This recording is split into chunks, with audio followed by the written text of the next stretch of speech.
So, what if the very thing that got you to the top of your organization is actually keeping you from the relationships that could make you truly unshakable as a leader? Today, we're going to dive into the fascinating paradox that the most successful leaders often struggle with the most basic human need, which is genuine connection.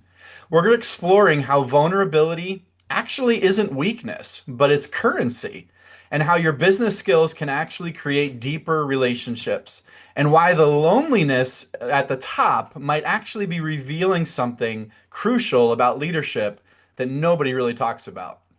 Hey, I want to welcome you to the Calm and Confident Leader. My name is Jason Stonehouse, and I created this podcast to let leaders know that you're not alone and you're not crazy. We are in this together. And what we're talking about today, I've learned the hard way, but I would never go back to life before.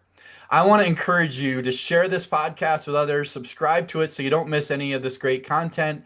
And if you want to learn more about what I may be able to do to help you live and lead from the inside out, you can always head to my website, jasonstonehouse.com. Well, today I'm honored to have Erin Moniz on the show. Erin is the author of a great new book that I am devouring called Knowing and Being Known. She's a deacon in the Anglican Church. She's a chaplain at Baylor University and a trained conciliator, mediator, and conflict coach. She lives in Waco, Texas with her husband, Michael. Erin, I am so glad to have you on the podcast today. I am so excited to be here, Jason. I'm really been looking forward to this conversation. Very good, very good. So your new book is really directed more generally to maybe the larger population, but I wanted to get you on this podcast because I think this is one of the biggest issues that leaders deal with, and so many in our listening audience, because I think it's just really difficult when you're in charge to actually build meaningful relationships, especially with those that you have to lead. Yeah. And I don't, it's like almost like this dual connection, you know, I'm leading you, but I also want to be friendly to you. Do you think it's even possible to have friendships with the people that you lead, or do you need to go outside of your organization to develop meaningful relationships? Yeah, it's a little bit of both and. Okay. I think on some level, it's not that friendship with colleagues is just out of the question. Um, but I think as most people listening to this podcast would be able to easily attest to power and power dynamics as they fit into a flow structure within an institution with leadership. Um, there's an IQ that comes with understanding and acknowledging that. So when you're dealing with subordinates or you're dealing with people who are over you, there's always different aspects and values of power that factor into how close and safe those relationships can be. And so without that at the starting point, without being able to have a true understanding of the power that we hold and where we are situationally with the people we work with, we can't even begin to have the conversation about could friendships be viable, and within those contexts. But also, you sort of have to remove some of that power dynamic, which is why the relationships that you have outside of the leadership space have a freedom Mhm. that we can't take for granted because those should be safer, easier pathways to being known, to having supports, to having the kind of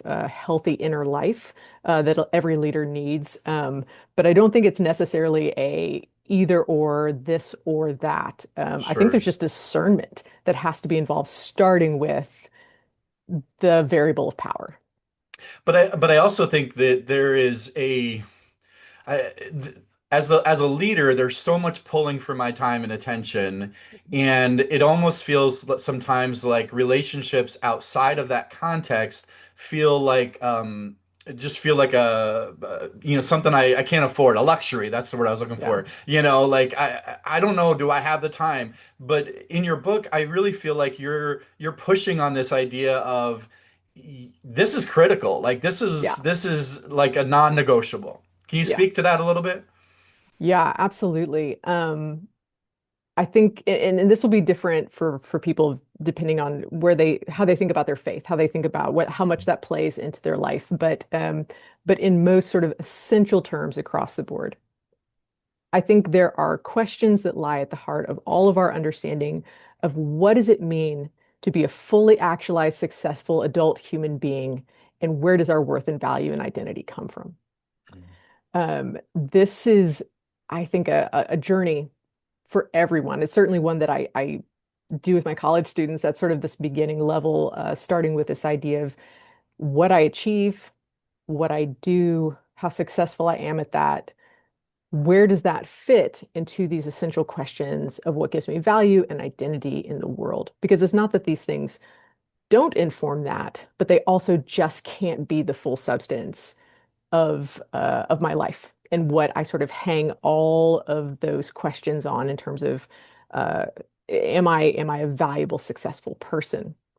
So, Because so there's a you're just, if I can pause you for a second. So yeah. the value and the worth that I find as a human being, it can't just be in how much I produce, in what I achieve, in how successful I am externally, is what you're saying. Yes? Yes, and Okay. and it it's a temptation to gravitate towards that because those are great concrete metrics, and for a lot of us who love metrics, that's a place where we love to. It's like, yes, I can Hmm. see and chart this the way we do employee evaluations, all of these things. There's sort of a culture that engenders this idea, but it's also a rigged game, oftentimes a shifting landscape.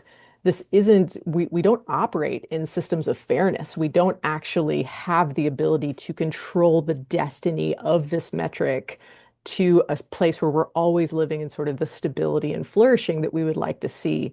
So then that begs the question, then where?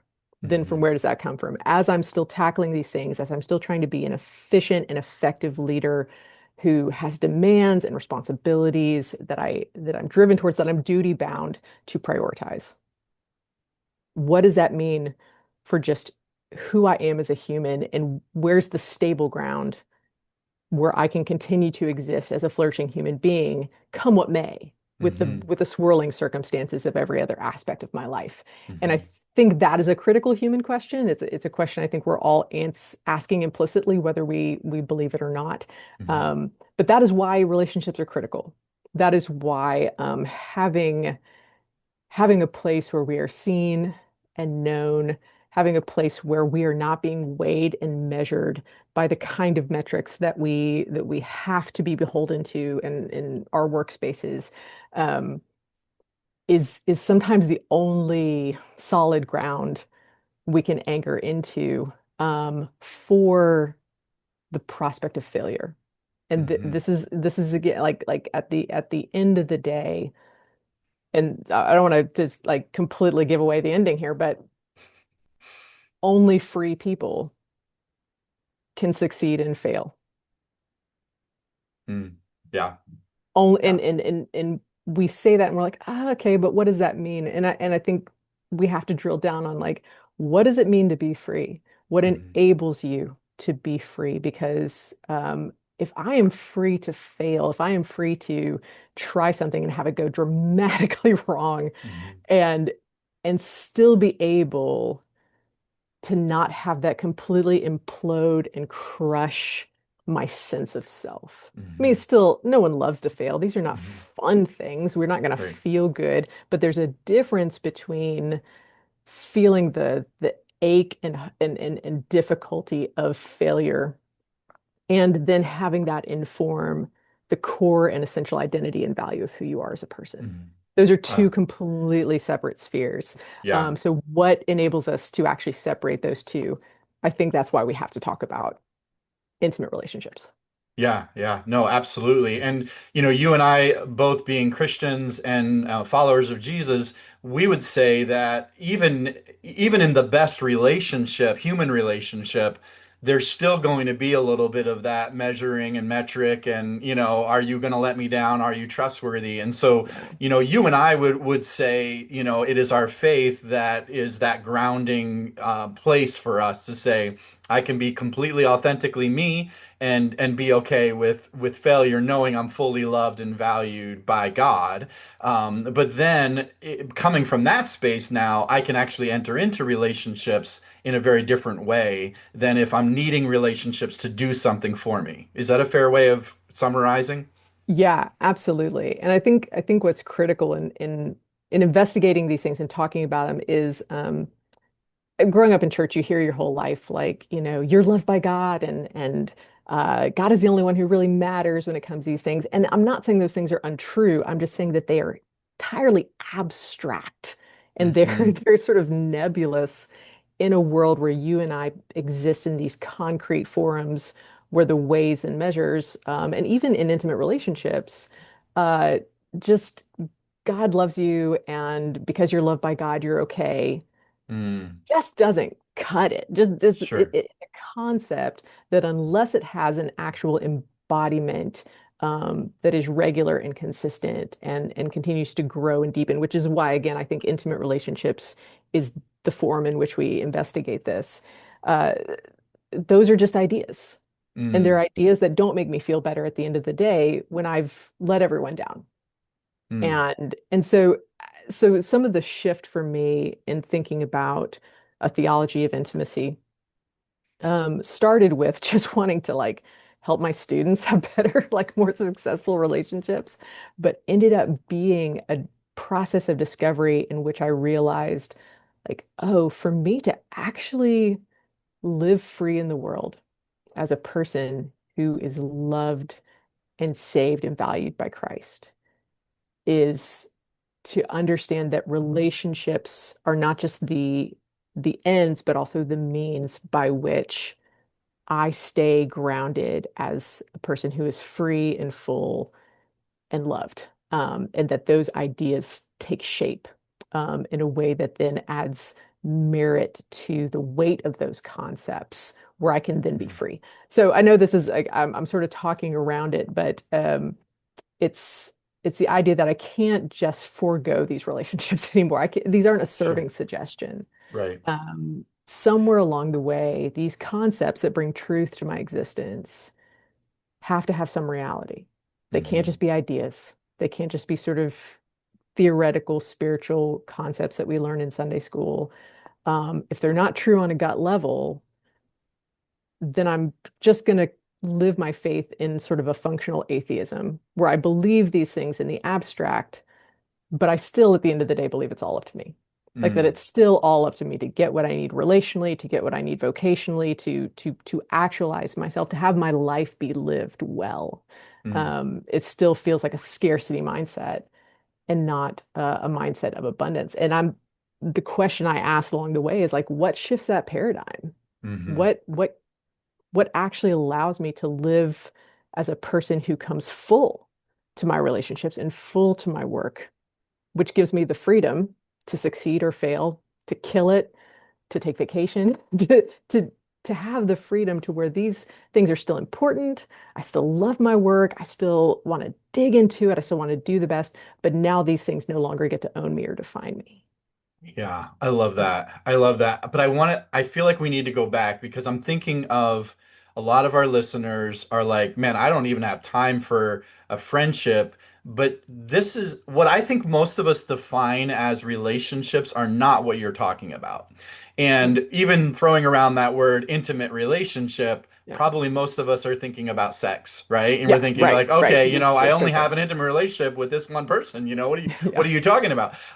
So I guess I want to back up and say let's describe what we're talking about when we're talking about the kinds of relationships that are actually, can I use the phrase life-giving? Yeah. This idea that I'm known and I'm being known, I'm knowing Yeah. others and I'm being known. So can we define our terms a little bit? Yeah, Okay. absolutely. So this was sort of a break open space for me in the course of my research where my students sort of began it because they were coming and talking about, sure, their romantic relationships, they're dating, all of that. But they were also talking about other relationships that qualify as intimate versus economic relationships, but that were not romantic. Um, Friendship, roommates, family of origin, having to navigate that. And so it began to broaden even my own scope of how I approach these conversations for the sake of of emerging adults, and began to say like, oh, intimate relationships are bound up in these different categories. And ultimately, part of the problem that we see both in culture and sadly also very much in the church is that we've created false hierarchies in how we think about intimacy, which is why it's very much synonymous with sex. And so point out in the book, like sex can be intimacy, but not all intimacy is sex. And sex can also not be intimacy. And so Mm, there's thinking about these things sort of categorically, we begin to see that for a lot of us, we've sort of absorbed these implicit messages that to be a successful, fully actualized human being means that you have somebody who, in some narratives, might just be someone who will have sex with you. In another narrative, it would be like someone who will marry you. So in either sphere, though, we are pushing people towards that end mm, goal because we don't know what else to do with you if you don't accomplish that. And if mhm, you're not successful, which is why we can, in the church, we can only talk about singleness as a season mm. because we're just like, oh, honey, it'll be fine. Like, you'll get there. There will be Yeah. somebody for you. We create like couples, like singles ministries, and we're like trying to pair Mhm, people off. And we have these mixers, and like mhm, church programming is very much mhm. like suspect of our motivations and Yeah. how Hmm. we think about this. But it's a clear message to people that we've baptized in the church that is really coming from the outside culture that says you're only somebody if you're somebody.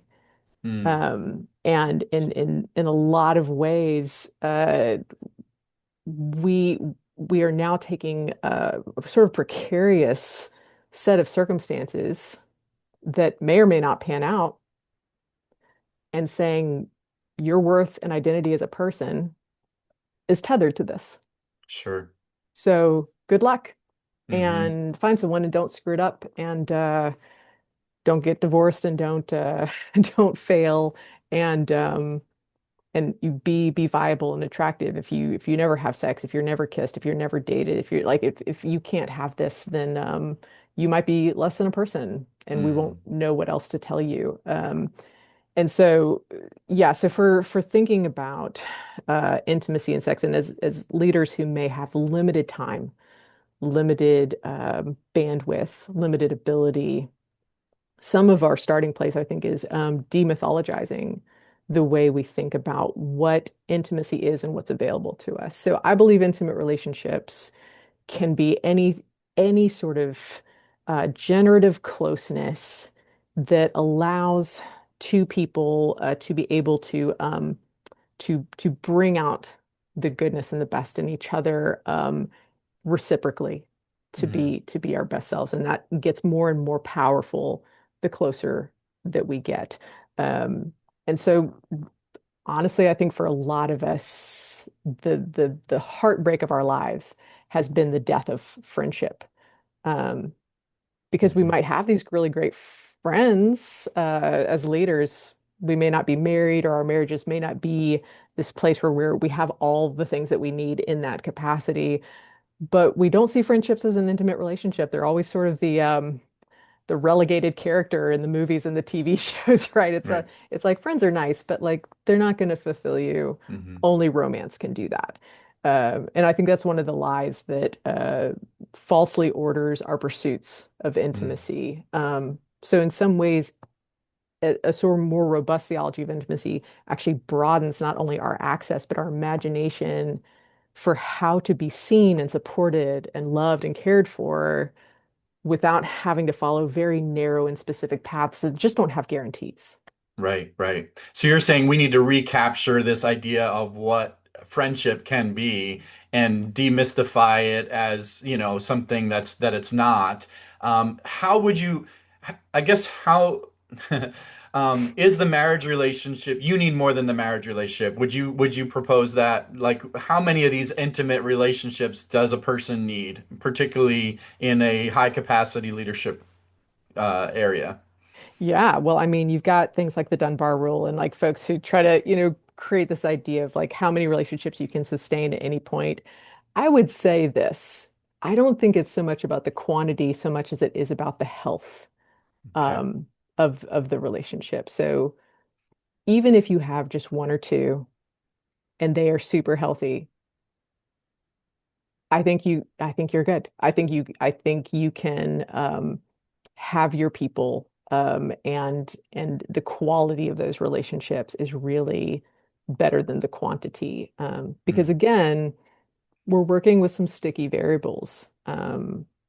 People do come in and out of our lives. People are messy and let us down. Um, we move to a new city.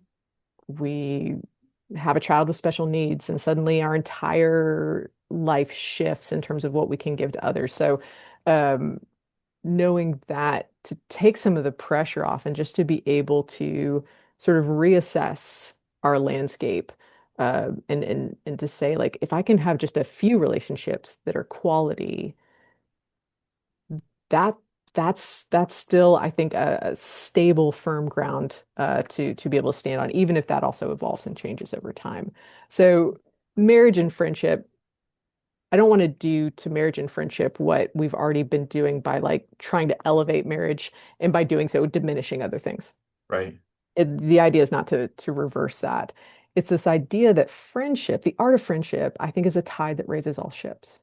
So if we Mm, want healthier marriages, healthier dating life, healthier family life, and then of course just friendship, the art of friendship, it does that for all of these. So that, to me, it's like, why aren't our churches doing more seminars and retreats and books and things about that? Because if we want healthier marriages, like right now we just focus on these niche areas, and of course that leaves out anybody who's not hmm. married or is divorced or Sure. widowed. um, but if we look at the art of friendship, not only will we be able to offer something life-giving to everyone, it will improve our marriages as well. So Mm, it's, to me, it's sort of the nucleus that we've very much ignored to the detriment of a large demographic of people.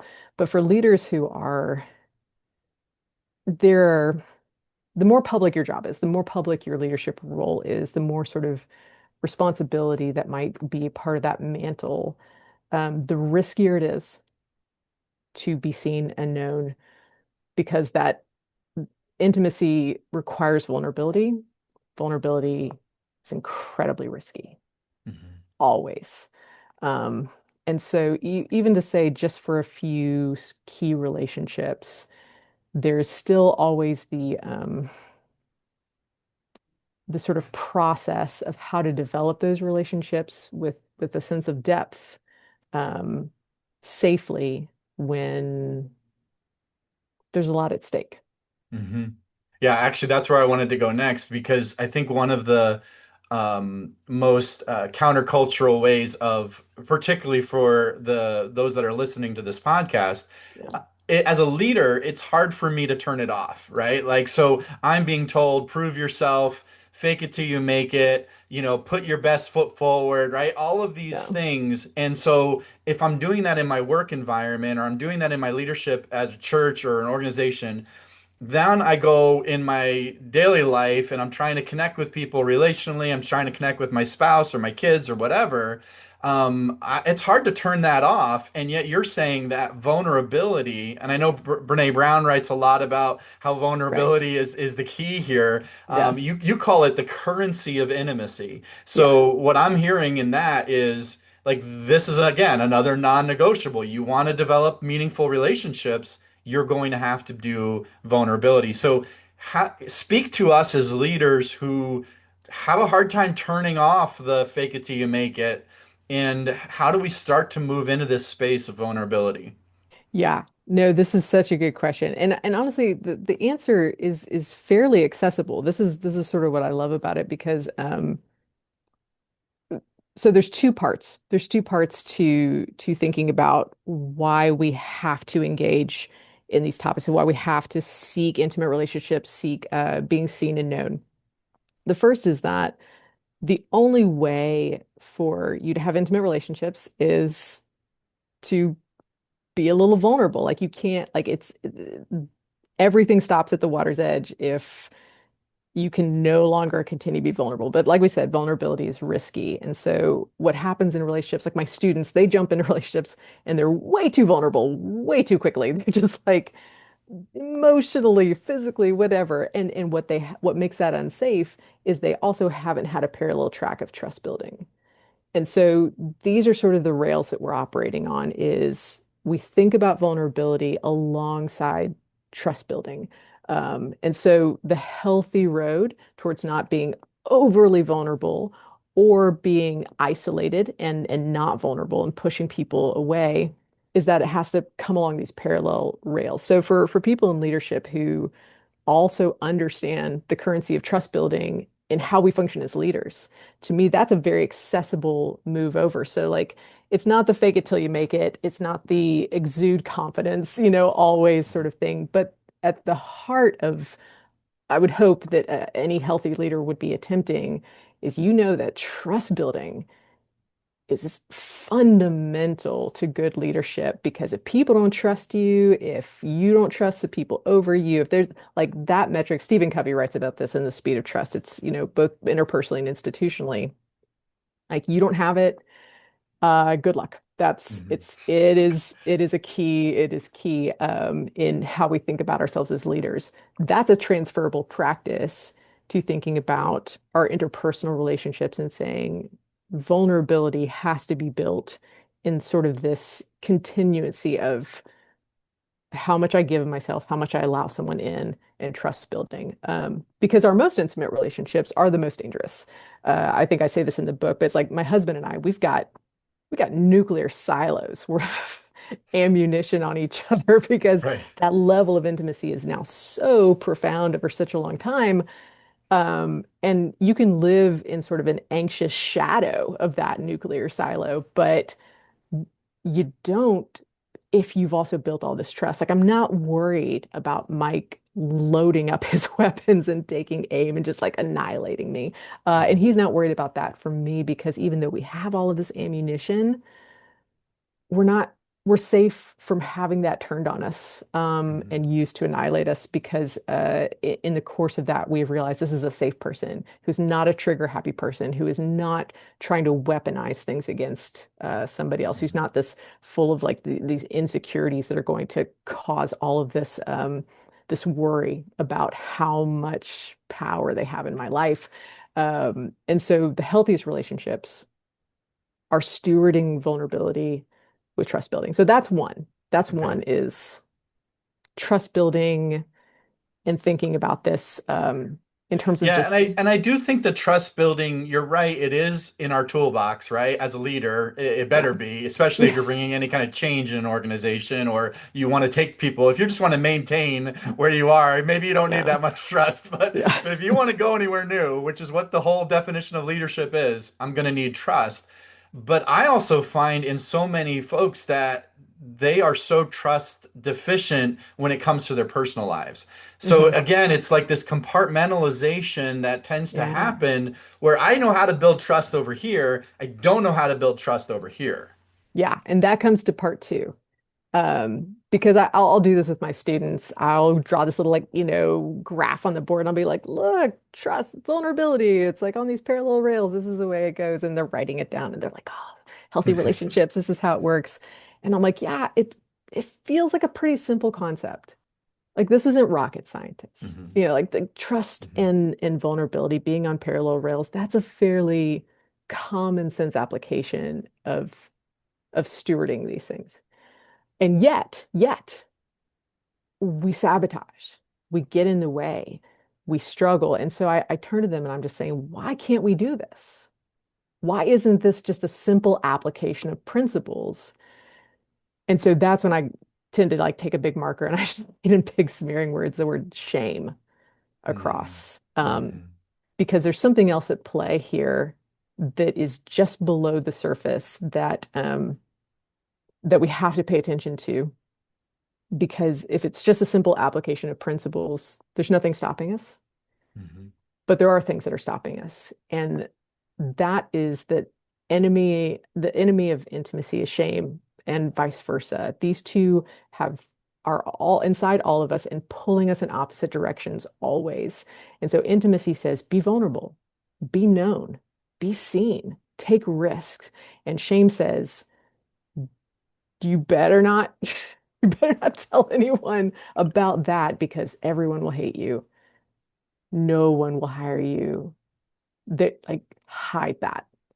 Shame demands that darkness, that isolation, that pulling back. So for a lot of us as leaders who have learned how to mitigate risk, there's a natural response to pulling that back. But I think the difference between a valuable discernment of risk and an unhealthy distortion of that same idea is when it comes down to how it works on our identity. So when Brene Brown talks about shame, she uses the language of uh, guilt and conviction says, I did something wrong. Shame says, I am something wrong.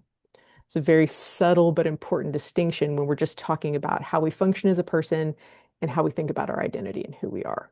So this comes back to like, who are we? Where does our value come from? There's a real sneaky sense of how shame manifests in our life, oftentimes in ways that we're not even thinking about, but it often pulls us inward and keeps us hidden, and forces us to kind of think, no one can know about this but me. And it gives us these messages, these narratives about the sort of maintenance we need to do for everyone who's looking at us, and then the sort of inward reality that we're spending a lot of energy on, like an open tab that's always running on a Mhm. computer. Um, but at the end of the day, when we see failures of leadership, when we see moral failures of leadership, oftentimes it's not just the egregious things that have come to light. It's the fact that, first of all, they were drug into the light, found out, and then there's just the cover up and the denial and the fact that they were hidden for so long. These things fester like mushrooms in the dark because shame demands that. And so, for a lot of us as leaders, the path towards our own self destruction begins with a lack of self awareness that this is happening inside of us. And so, what counters that? Well, intimacy. Intimacy says, come into the light. Tell me, let me go there with you. Share that with me. And is it risky? Yes. But unless you are going to write manifestos in the dark and live your life in these divergent ways that will eventually crash down on you, something has to give. You can't stay locked into that dark space where you believe the idea that if you bring this into the light, it's all over. And so that's also why outside of our workspaces, we have to have safe intimacy because there's some things that need attention over here so that they don't bleed in to our work over here. Because if we just like stand up and confess Sure, ourselves to right. like our That's what colleagues and I was just gonna congregations, make sure we made that point that being it's vulnerable is not to large oh groups of no. people. Yes, yes. Yes, because again, Yeah, like that yeah. trust building metric, it's like, whew, like that's a bad idea. In case you didn't know, friends, listeners, bad idea. Don't do it. Do not recommend. So But just we're all as a way of summarizing what you're saying though, you're saying the issue, the way to deal with the shame issue is not necessarily by dwelling on the thing you're ashamed of, but by taking the risk to actually be vulnerable with someone who is safe to begin to share that because things in the dark get bigger, right? Things in the yeah, dark get more powerful. I get a living testimony on that. And yeah, so bringing them into the light, but in a strategic and critical, like yeah, I like to discerning use the way, word yeah. strategic there because you're right. You and I talked Yeah. offline about how there's so many quote unquote business skills, leadership Mhm. skills that can actually be helpful here. And one of them is Yeah, strategy, right? Like that's right. and not strategic in a way of how do I maneuver, how do I manipulate, how do I, Right, right. but strategic in to say, this is a safe person. And I don't know, I Mhm. haven't gotten to this part in the book. I don't know if you talk about what qualities you're looking for in those safe people at all. Do you get into that at all?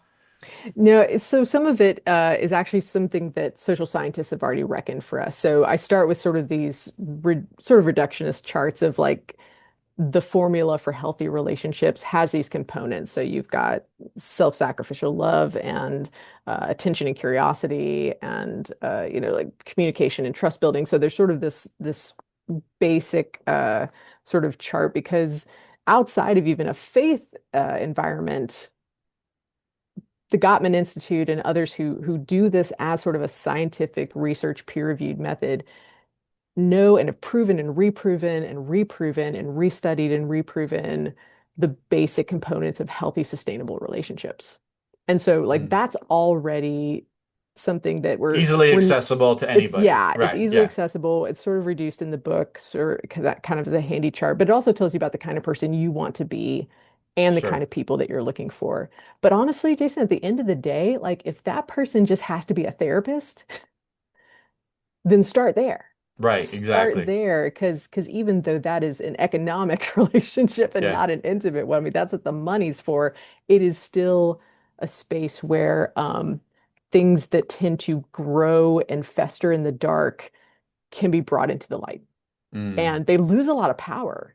They lose Hmm. a lot of power when they're brought into the light. I've witnessed this over and over again as a minister, where someone who is confessing for the first time to this thing that in the back of their mind is just the end of the world, if Hmm. they say it out loud, as Hmm. soon as they do, it's like a cloud lifts, and you're Hmm. like, oh, this actually loses a lot of its intensity and power. I thought Hmm. this was going to derail my entire life. And Hmm. actually, it isn't. But now I've invited somebody in and we can move forward. And I've seen people come back from just some really dark places to be some of the most incredible leaders, some of the most incredible people that I have witnessed.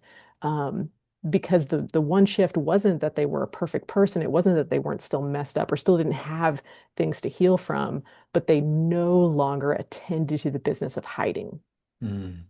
They created spaces in which they could be seen and known so that what they brought to their leadership environments was the healthiest version of that essentially broken person Hmm. that they could be. I love And that's, that. yeah, Yeah, and I love that you brought in the idea of maybe for some it's going to be starting with a therapist or a yeah, coach who is skilled in that because it does a couple of things. I think as a high capacity leader, it's a safe place, right? I know that what I'm said is going to be confidential.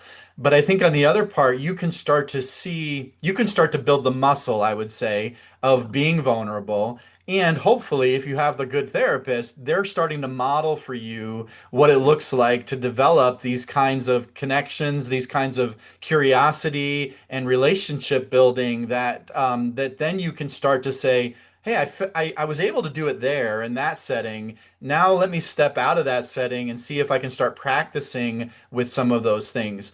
I want to, before we run out of time here, I want to talk a little bit about your concept in the book about grace giving and grace mm, receiving. I think that's both of those things are incredibly yeah, difficult for leaders. And I'm just curious, again, to build this muscle idea, how do we build the muscle of both giving grace to people when they are messy, because every human yeah, being is, yeah. and I think even bigger is how do I receive grace from other people without it undermining, that those high standards or those accountability structures or anything like that. So speak to grace giving, grace receiving. How do I build that muscle? Yeah, no, and this part might get a little more sermon-esque, right? Because in one sense, okay, well I'll start in a more accessible place. So um this might be something that people who are listening to this have experienced recently, where as a leader, if I come into a new space, especially one where like in my job, I inherited my team from a predecessor who had been here for several years. I'm coming in, we're making some sweeping changes. I know I need to build trust as quickly as possible. One of the practices that will expedite that is as soon as you can, find maybe something that you can, a mistake that you make that you can then name and apologize for. So this happened first few months I was here. I was having a conversation with one employee and talking about resources, and another employee was like, wait, am I being left out of this? And Mm, so we had a staff meeting and I sat down and I said, hey, I just want to name this. I was wrong. This will never happen again. I can see how that made you feel, and that's on me. And I want to let you know that I'm owning that and taking responsibility for that. will you forgive me? And can I find will you allow me the ability to show you this change? Mhm. Um, and do it publicly and do it in a way where like my whole staff gets to witness that. And that lets them know, A, I'm a person who will take responsibility for my mistakes. I'm not afraid to name things and to, when it's my ball that got dropped, to put that out there. And then also that I'm serious about the active work of repair. And that built trust. It increased those trust points with a new staff, with a new boss pretty quickly. So for as leaders, some of us have probably already experienced this, already know this, already have this as one of the tools that we practice. But in the end of the at the end of the day, being grace givers and grace receivers has to be managed within a discernment of what is sort of what are the best pathways for growth and flourishing given these tools. Because I mean, there's all sorts of issues of being too much of a grace giver, and you're actually debilitating people Mhm. um, by doing that. And that's not helpful for flourishing. To be someone who is sort of constantly taking advantage of others, or who might just be using this as a coverall, but never doing the work of repair. So there's all sorts of Dysfunctions. boundaries, yes, and frameworks. And so the part that maybe gets a little sermony is when I say, like, I believe that the gospel of Christ, as manifested through the death and resurrection of Christ, gives the essential toolbox for the safe pathways of grace giving and grace receiving, because it's done in a way that doesn't whitewash our brokenness, doesn't whitewash our need for grace, also doesn't allow it to just a coverall and then we move on and do whatever we want. It's part of this sanctification process, but it's also a rhythm of practice that we do that actually makes us better, that actually builds us up, gives us the freedom of confession and repentance, Mhm. but then the safe path to then have a restorative process. You know, it's like if I step on your foot and I say, "Hey, man, I'm sorry," you can say, "Oh, it's all right, I forgive you," and that's great. If I burn your house to the ground, I can't just be like, "Oh, sorry, man." You're going to be like, "Cool, glad you apologized." That's kind of an essential piece. But also, what are you going to do about my house, right? So there are Right. times when there's actual reparation and reparative work that comes with that. And that's very much demonstrated in the cross. So, like, we have this paradigm for understanding the spectrum of what grace giving and grace receiving looks like that is actually towards people's flourishing.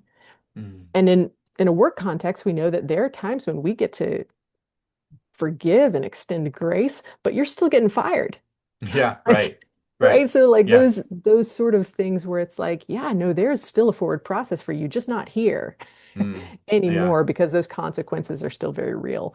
Right. And so I believe that for Christians, that practice, that coming back again and again to the realities of the gospel being lived in our lives, which FYI, only happens in intimate Yeah. relationships where we are actually practicing this over and over again. Also, why we need them.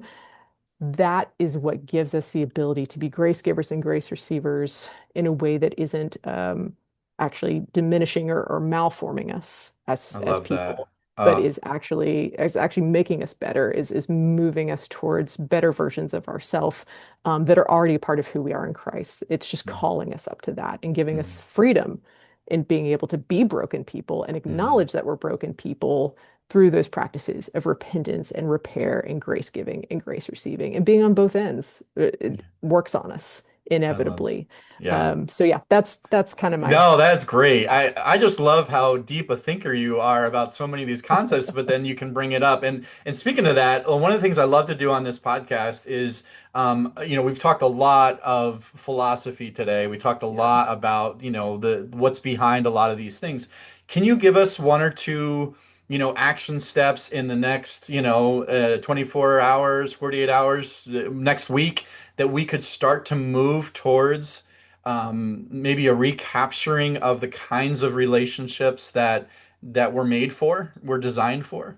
Yeah, yeah. I think we're taught to take a lot for granted that isn't within the realm of kind of the quintessential romantic relationship. So I think some of what we can do right away is begin to step back, do sort of an audit of the people who are sort of in the sphere of our existence, and begin to be thoughtful about the spaces they occupy, who is safe, who is proximate, who seems to have interest and care for us, the type and value of that relationship, to begin actually making moves in those concentric circles. Like a work colleague might only be able to get so much intimacy because there have to be certain boundaries there Right. within that power dynamic. But are we still being intentional about what we can achieve with those folks in our workplace? I mean, Hmm. some of these workplace friendships have been the foundation of getting some of the best work done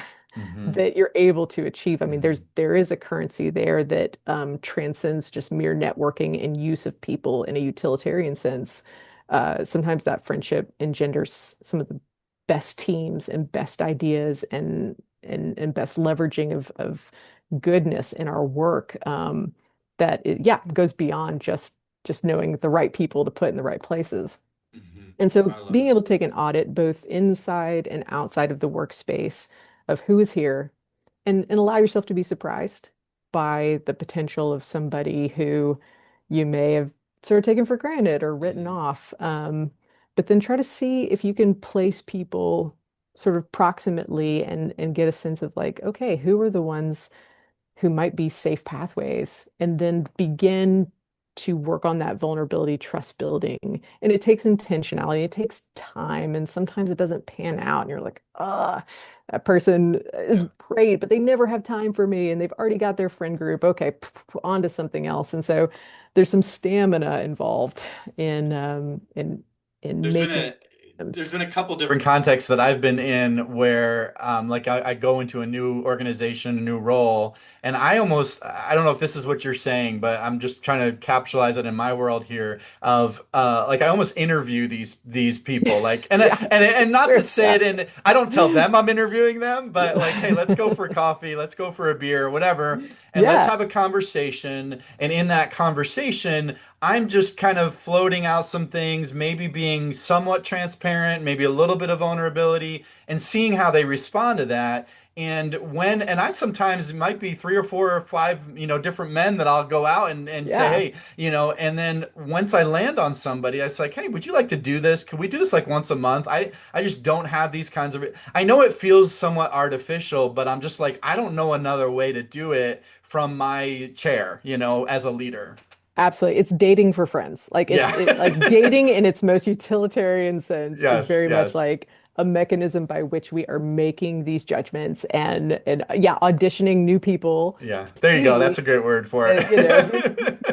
who, who is safe, who's good, who has, oh, we're about to move to Milwaukee. Oh, I guess okay, we're not gonna Right. we'll pivot over here and Right. let's try this. But I would love to see more books coming out of Christendom. And to be honest, we're a little bit behind because non-Christian spaces are actually getting ahead on this. But thinking about the art of friendship for adults, Hmm. how do we do this? How do we make those sticking connection points with folks? We haven't built a great culture around this, but we're beginning to see the rise of friendship coaches, like life coaches, like Hmm. friendship coaches is now becoming an industry. We're seeing more like friendship experts writing advice columns in like New York Times and different things.